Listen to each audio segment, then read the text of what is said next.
called the mature generation. The mature generation is defined by people born pre-1945, pre-World War II.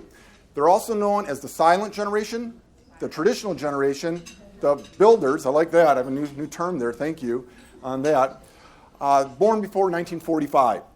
Now here's some of the characteristics that they have and just what this generation is known for. First of all, for those of us who are in the finance or banking area, this is the most affluent generation in today's society, in the United States today. They have the money. Their buying patterns are they come in and they buy and they pay cash for cars and tend to be debt free, the more affluent ones in this generation. What they're attracted to is name brand recognition. They like what they see in terms of established offerings. So if you work for a large firm, if you work for Wells Fargo, you'd trust Wells Fargo Advisors, who I work for, and it's name brand recognition. I'm going to give you an advertising of GM and how they positioned their product 20 years ago to this generation.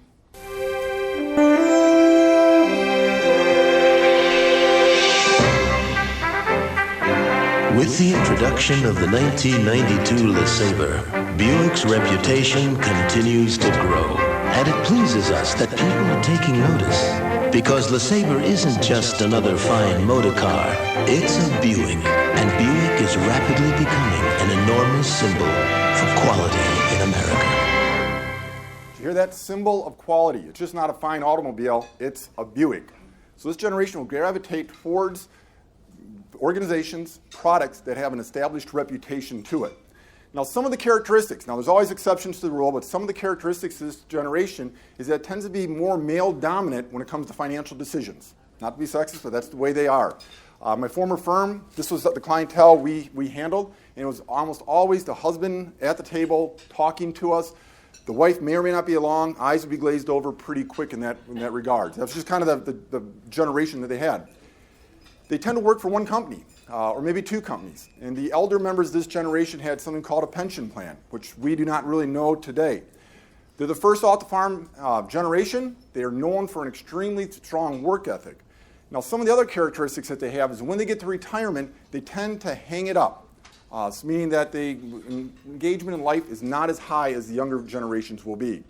They take doses of children here and there. In our world, they go to Naples, Florida, and we see them down there, and they're golfing 4 or 5 times a day or 5 times a week, and they're involved in their club. But again, they take doses of children. So that's kind of the characteristics that we see. One other aspect is that they put trust in the experts. So if you have some initials after your name, whatever profession you're in, if you've been in a community for a long period of time, they will place trust in you much more quicker than our younger generations will do.